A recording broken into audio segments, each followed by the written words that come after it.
A rows P T I کے جلسے اور جلوسوں کے اندر، کچہری اور میٹنگوں کے اندر ایسے واقعات رونما ہو رہے ہیں جس سے مسلمان کا دل مغموم ہو جاتا ہے، مسلمان پریشان ہو جاتا ہے، اس کے ایمان اور اسلام سے کھلواڑ کی جاتی ہے۔ کبھی تو عمران خان کے والدین کو جناب آمنہ اور جناب عبداللہ کے بعد سب سے افضل قرار دے دیا جاتا ہے، کبھی لاہور کی سڑکوں کے اوپر عورتیں جو ہے وہ اپنا لباس اتار کے ڈانس کرتی ہوئی نظر آتی ہیں، اور کل مردان کے اندر مولوی صاحب سے کچھ ایسا جملہ نکلا ہے پی ٹی آئی کے حق میں کہ لوگ جذباتی ہو گئے ہیں، لوگوں نے بہت برداشت کر لیا ہے اور اسے پکڑ کے اتنا مارا ہے کہ اس کی جان بھی نکل گئی ہے۔ اس قتل کو لے کر لوگ عجیب عجیب سی باتیں کر رہا ہے، کوئی کہہ رہا ہے میاں بہت اچھا کام کیا مردان والوں نے، کوئی کہہ رہا ہے جناب غلط کام کیا ہے۔ آئیے سب چیزوں کو چھوڑ کر، لوگوں کو چھوڑ کر قرآن اور حدیث کی طرف آتے ہیں، دیکھتے ہیں جناب ان مردان والوں نے جو کام کیا ہے وہ صحیح بھی ہے یا غلط ہے، قرآن حدیث کے مطابق ہے یا قرآن حدیث کے خلاف ہے۔ ایک بات کو سمجھیں، شریعت کی نظر میں اگر قتل نہیں بنتا اور بندہ کر دیتا ہے قتل، تو قرآن کہہ رہا ہے 6 پارے کے اندر سورۃ المائدہ کے اندر، من قتل نفسا بغیر نفس او فساد فی الارض فکأنما قتل الناس جميعا۔ اور میاں اگر بغیر کسی جرم کے کسی انسان کو قتل کر دیا گیا، کسی ایک جی کو قتل کیا گیا، گویا کہ سارے انسانوں کو قتل کر دیا گیا ہے۔ قتل کوئی عام بات نہیں ہے۔ آج جس کے موڈ میں آتا ہے، جس کے جی میں آتا ہے، وہ کسی کو گستاخ رسول بنا کر قتل کر دیتا ہے۔ یہ شریعت نہیں کہتی بھائی، یہ شریعت نہیں کہتی۔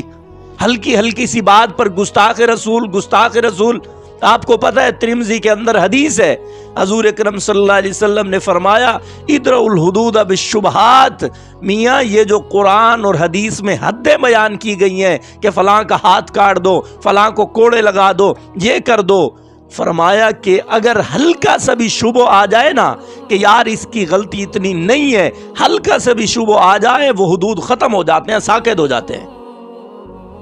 اور آپ نے ایک بندے کو اٹھا کے قتل کر دیا۔ علماء سے فتویٰ تو لے لیتے کہ اس نے جو بات کی ہے، کیا اس کی اس بات پر قتل اس کا بنتا بھی ہے کہ نہیں بنتا؟ بات سمجھ رہے ہیں آپ کیا کہتے ہیں؟ حد لگانا، قتل کرنا عام بات ہے۔ قرآن کہتا ہے واللاتی یاتین الفاحشۃ من نسائکم فاستشہدوا علیہن اربعۃ منکم۔ اگر تمہیں معلوم ہو جائے فلاں عورت یا مرد زنا کر رہے ہیں تو 4 گواہ ہونے چاہیے زنا کو ثابت کرنے کے لیے، کیونکہ اگر زنا ثابت ہو جاتا ہے تو اس کو حد آئے گی زانی اور زانیہ پر، ہو سکتا ہے ان کو قتل کر دیا جائے، ہو سکتا ہے ان کو کوڑے لگا دیے جائیں۔ تو فرمایا فاستشہدوا علیہن اربعۃ منکم، 4 گواہ ہونے چاہیے۔ اور آپ حدیث کی اور فقہ کی کتابیں اٹھا کر دیکھیں، 4 گواہوں میں بھی شرطیں ہیں، عاقل ہونے چاہیے، بالغ ہونے چاہیے، متقی ہونے چاہیے، اور انہوں نے زنا کرتے ہوئے بیک وقت دیکھا ہو، اور یہ دیکھا ہو کہ آدمی کا نفس عورت کی شرمگاہ کے اندر ہے۔ یہ ساری چیزیں ہوں گی تب تو حد لگے گی، تب تو زنا ثابت ہوگا، کوڑے لگنے ہوئے کوڑے لگے جائیں گے، اور اگر قتل کرنا ہوا، سنسار کرنا ہوا، سنسار کیا جائے گا زانیہ اور زانی کو۔ اور اگر ہلکی سی بھی کہیں بھی لچک آ جاتی ہے تو حدیں بھی ختم ہو جائیں گی اور سنسار ہونا بھی ختم ہو جائے گا۔ کسی انسان کے اوپر حد یا قتل کوئی عام بات ہے، ہلکی سی بات پر آپ گستاخ رسول بنا دیتے ہیں۔ آپ کو پتہ نہیں ہے کہ کچھ عرصہ پہلے ایک بینک مینیجر کو گارڈ نے گولیاں مار دی اور کہا کہ یہ گستاخ رسول ہے۔ ہم اس جو گارڈ ہے ہم نے اس کو کندھوں پہ اٹھایا اور ہم اسے بڑا ہیرو اسلام کا تصور کرتے تھے۔ بعد میں جب پتہ چلا بینک مینیجر کا جو فیس بک پیج تھا اس کو کھولا گیا، دیکھا گیا تو سب جگہ پہ اس کا یہ تھا کہ ہم فرانس سے بائیکاٹ کرتے ہیں، ہم فلاں ملک سے بائیکاٹ کرتے ہیں، انہوں نے ہمارے پیغمبر کی گستاخی کی ہے۔ وہ تو عاشق رسول نکلا ہے۔ تو میرے بھائی اس طرح کے قتل کرنا اسلام میں جائز نہیں ہے جب تک کہ بالکل ثابت نہ ہو جائے، علماء فتویٰ نہ دے لیں، عدالت اس کو ڈکلیئر نہ قرار دے دے، قتل کرنا جائز نہیں ہے۔ ہلکی ہلکی سی بات پر میں آپ کو اپنا مسئلہ سناتا ہوں۔ ایک دفعہ میں نے تقریر کی ایک جگہ پہ، تقریر میں شان قرآن پہ میں نے بیان کیا، فضیلت قرآن، فضائل قرآن، اور میں نے کہا کہ دیکھو قرآن اتنی فضیلت والا ہے کہ قرآن بصورت کلام نفسی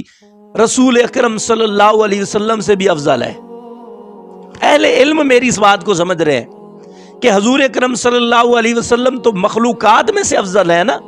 اور قرآن کی دو صورتیں ہیں، ایک ہے کلام نفسی کی صورت اور دوسرا ہے کلام لفظی کی صورت۔ قرآن سے مراد کلام نفسی ہو تو وہ مخلوقات میں اس کا شمار نہیں ہوتا، وہ اللہ کی صفات میں آتا ہے۔ یہی بات جو ہے وہ امام احمد بن حنبل کرتے تھے کہ القرآن کلام اللہ غیر مخلوق،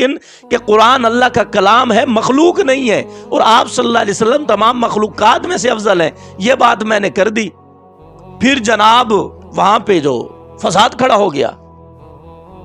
لوگوں نے کہا جی دیکھو جی نبی کی گستاخی ہو گئی ہے، اس مولوی صاحب کے پیچھے ہم نمازیں بھی نہیں پڑھتے اور اس مولوی صاحب کو ہم مولوی بھی نہیں مانتے، یہ کیا کہہ رہا ہے کہ قرآن نبی صلی اللہ علیہ وسلم سے افضل ہے، اور پھر انہوں نے اپنی طرف سے قرآن اگر نبی بدر میں تو قرآن بھی بدر میں، نبی احد میں تو قرآن بھی احد میں، اس طرح کے دلائل دینا شروع کر دیے تھے۔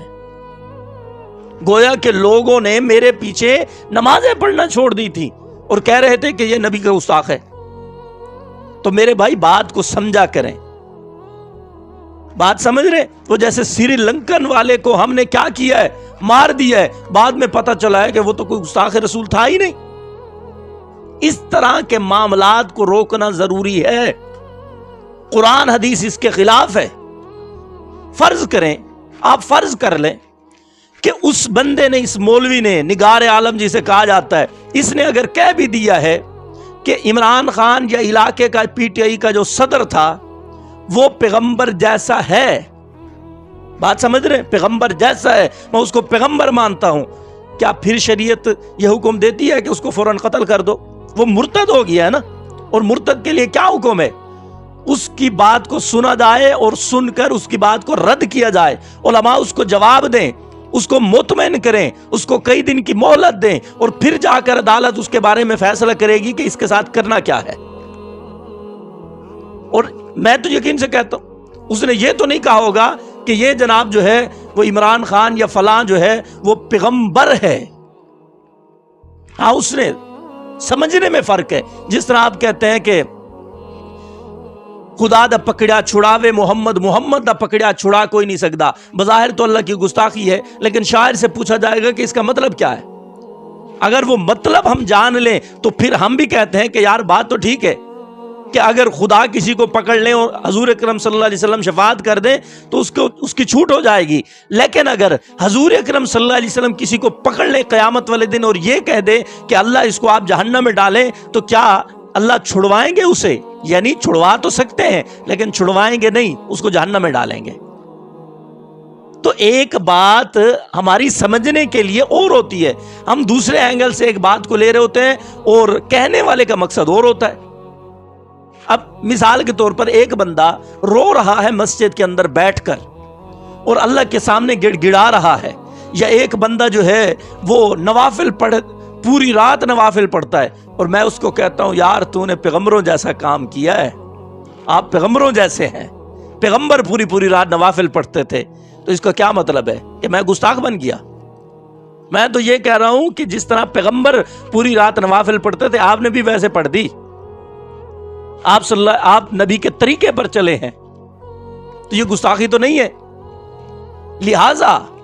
ہم پی ٹی آئی کے جلوسوں اور جلسوں کے اندر جو غلط باتیں ہوتی ہیں ہم اس کے مخالف ہیں، لیکن یہ قتل و قتال والا جو سلسلہ ہے یہ ہم عوام کا کام نہیں ہے، علماء پہ چھوڑا جائے، علماء کے سامنے باتیں رکھی جائیں، جو بندہ بات کہہ رہا ہے اس سے وضاحت مانگی جائے، عدالت کے اندر کیس چلایا جائے، اور پھر جا کر اس طرح کی بات ہو، پھر قتل و قتال پہ بات آئے گی، وگرنہ یہ صورتیں جائز نہیں ہیں۔